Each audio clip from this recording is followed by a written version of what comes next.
կարող է հզորանալ միայն ու միայն Հայաստանից նոր արտագաղթի ալիքների հետևանքով կամ Սփյուռքյան այլ գաղթօջախներից արտագաղթի, այսինքն իրենց մոտ ներգաղթի ալիքների հետևանքով։ Երբևէ որևէ գաղթօջախ հայկական չի հզորացել իր բնական սերնդափոխության հետևանքով։ Երբևէ նման բան երբեք չի եղել պատմության ընթացքում։ Կարող է ուրիշ Սփյուռքերում, կարող է հիմա դուք ուրիշ օրինակներ գտնեք, որտեղ դա հնարավոր է, բայց հայկական Սփյուռքում չի եղել մի գաղթօջախ, որը բնական սերնդափոխության հետևանքով առանց Հայաստանից կամ այլ գաղթօջախից նոր արտագաղթի ալիքի հզորանա։ Մադրասի հայ համայնքից խոսեցինք, հզորագույն համայնք, որ ընդհանուր բրիտանական կայսրության հետ էր պայմանագրեր կնքում, այսօր չկա ընդհանրապես։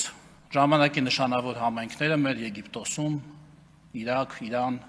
Լիբանան, Սիրիա, Ռումինիա, Հունգարիա, Լեհաստան, մի մասը կան, բայց փոքրացել են, նվազել է այնտեղ հայերի քանակը, մի մասը էլի կարելի ասել չկան կամ շատ քիչ թվով հայեր են այնտեղ մնացել։ Դրա փոխարեն ԱՄՆ, Ֆրանսիա, Ռուսաստան, Բելգիա, Նիդերլանդներ, Իսպանիա, այնտեղից Սփյուռքը հզորացել է եւ ինչի հաշվին Հայաստանից նոր արտագաղթի ալիքների հետևանքով։ Այստեղից հետևություն, շատ պարզ հետևություն, այն մարդիկ, ովքեր ասում են, որ Սփյուռքը պետք է հզորանա, դա նույնն է թե ասեն, որ Հայաստանը պետք է թուլանա,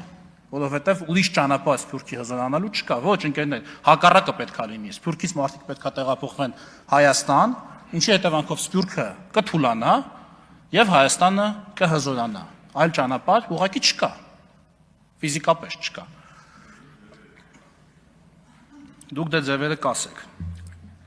Պատգամավոր Մամիկոն Ասլանյան, ձեր նկատմամբ հայտակիրառում են կարգապահ մի վարքյան պահեվան նախազգուշացում։ Հարգելի Տիկին Ենգոյան եւ պարոն Թամրազյան, նիստը ինչ սկսել ենք, դուք խոսում եք, հարգելի գործընկերներ, խնդրում եմ դադարեցրեք։ Երկրորդ միֆը, որ հնչեցվեց այս ամբիոնից, Հայաստան խմբակցության ներկայացուցիչի կողմից, թե բա Հայաստանը Սփյուռքի հետ մեկ քաշային կատեգորիա է, իսկ առանց Սփյուռքի մեկ այլ քաշային կատեգորիա է, սա կատարյալ միֆ է։ Կատարյալ միֆ, հորինված, դիտավորյալ, լրիվ այլ նպատակներով, ոչ Հայաստանի շահերից բխող։ Ինչու է սա միֆ հեքիաթ, ինչու։ Որովհետև Սփյուռքը ինքնին չունի հստակ քաշային կատեգորիա։ Սփյուռքը ինքնին, մենք չգիտենք Սփյուռքը ինչ քաշային կատեգորիա ունի որպես ամբողջություն, որովհետև Սփյուռքում չկա մեկ կենտրոն, որ ասես, այս է քաշային կենտրոնը։ Ինչպես օրինակ պետությունները ունեն քաշային կատեգորիա, ունեն բյուջե, ունեն բանակ, ունեն տնտեսություն, ունեն մշտական բնակչություն, ընտրություններ, կառավարություն, ազգային ժողով եւ այլ եւ այլ։ Սփյուռքի դեպքում այդպես չի։ Հայկական Սփյուռքը, ինչպես մյուս Սփյուռքերը, աշխարհի տարբեր երկրներում են ապրում եւ շատ տարբեր են, շատ տարբեր ուժային կենտրոններով։ Ավելի նույնիսկ մեկ երկրում ապրող մեր Սփյուռքան տարբեր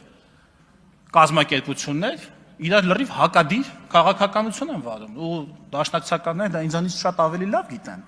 Ես օրինակներ չբերեմ։ Այնպես որ մի քիչ վերաձևակերպելով Քիսինջերի ասածը, այլ առիթով Սփյուռքը չունի մեկ հեռախոսահամար։ Զանգես եւ Սփյուռքը քեզ պատասխանի իր ամբողջ քաշային կարգով, ասի իմ քաշային կարգը միացնում եմ քո քաշային կարգին։ Ո՞վ է այդ հեռախոսահամարի կրողը, ասենք Մուրադ Փափազյանը, հա, օրինակ Ֆրանսիայում, որ չգիտես ում մանդատով է խոսում, քանի հոգու ձայն է ստացել, ով է ինքը ընդհանրապես, այս օրինակ եմ էլի բերեմ, չմտածեք ինքը ինչ շատ է ուզում։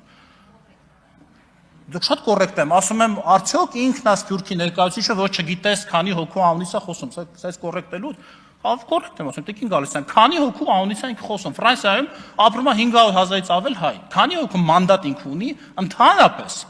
Հայաստանի շահերից խոսելու, էլ չասած Սփյուռքի շահերից խոսելու կամ ֆրանսիական համայնքի շահերից խոսելու։ Մենք խոսում ենք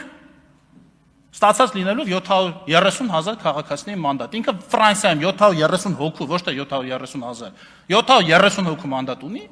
730 մարդ կգտնվի իր կողքը հավաքված, որ կասի ինքը ճիշտ է ասում, բայց նույնիսկ եթե գտնվի, դա էլ չի լինի, էլի համայնք։ Ոնց է ընտրվում, կամ այն Արամ Համբարյան, ԱՄՆ-ում ինքը ում անունից է խոսում։ Գասպար Կարապետյան, չգիտեմ, հայ դատի գրասենյակի ներկայացուցիչ 4 հոգով նստում են 4 պատի մեջտեղում, ասում են մենք ուզում ենք, որ Հայաստանը սենց անի։ Կներեք, իսկ իրանք ով են, որ ուզենան, որ Հայաստանը սենց կամ նենց անի։ Ում անունից են իրանք ուզում։ դա։ Իրանք կարծեմ, մասնավորապես պարոն Փափազյանն իսկ Հայաստանի քաղաքացի էլ չի։ Գնացել Ֆրանսիայի նախագահին էլ խնդրել, որ Հայաստանի վարչապետին խնդրի, որ իրան թույլ տա մտնի Հայաստան։ Էտա իրա մաքսիմում հարածը։ Էտա իր հարածը։ Այն աստիճանի մարդ չկարանա հարաբերություն կառուցի, որ գնա ատոմային, միջուկային գերտերության ղեկավարին ոչ թե ասի մեզ տվեք զենք, այս մի մասն էլ հեսա համայնքից հանգանակած, չգիտեմ, այս էլ մենք ենք առնում մեր պետության, տվեք տեխնոլոգիա, տվեք մասնագետներ, ԵԱՏՄ-ում խնդրեք մեզ մաքսային արտոնություն տան, գնա ասի կարակ, Փաշինյանին ասեք մի հատ իմ սեկտը բանը ոնց է կոչվում, բացի մտնեմ էլի, պարոն նախագահ, այ էսա, սրա մասին է, այսօրվա այդ խոսակցությունները։ Տիկին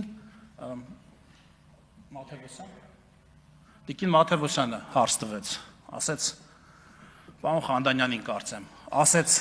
դուք էդ որ ասում եք, մենք էդ որ ասում ենք, պետականամետ սփյուռքյան կառույցներ, կարող է նկատի ունեք իշխանամետ։ Տիկին Մաթևոսյան, այո,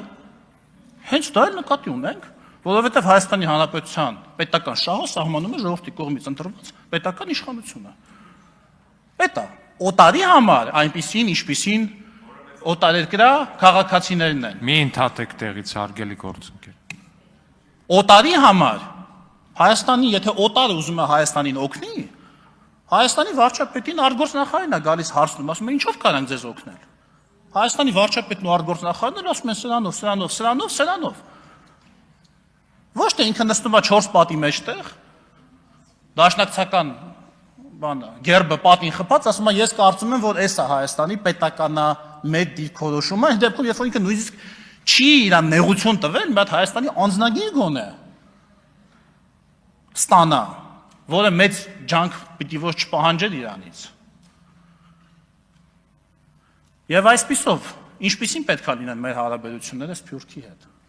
Դա պետք է որոշի ցանկացած սփյուռքահայ, ոչ մենք։ Ցանկացած սփյուռքահայ պետք է որոշի, եւ իմ կարծիքով երկու բան կարող է անել ցանկացած սփյուռքահայ Հայաստանի համար։ Առաջին տեղափոխվել Հայաստան եւ ապրել այստեղ։ Դա ամենամեծ բանն է, որ սփյուռքահայը, չեմ ասում սփյուռք բան, սփյուռքի հետ ներկայացուցիչներ, կառույցներ, հայդատի գրասենյակի, իրանք մեկը դա չեն անելու։ Ուղղակի սփյուռքահայերը տեղափոխվել Հայաստան եւ ապրել այստեղ, վճարել հարկեր, աշխատել, ստեղծել արժեք։ Եվ երկրորդ, եթե ցանկանում է այնտեղից ինչ-որ բան անել, պետքա վերցնի հեռախոսը, զանգի Հայաստանին, իսկ Հայաստանը ունի հեռախոսահամար, ի տարբերություն Սփյուռքի, եւ հարցնի Հայաստանին, թե ինչ կարող է անել Հայաստանի համար այնտեղ։ Եվ անի ճիշտ այն, ինչ կամ եթե չի կարող չանի, բայց լավ կլինի, որ անի իր ուժերի չափով այն, ինչ իրեն խնդրում է Հայաստանը։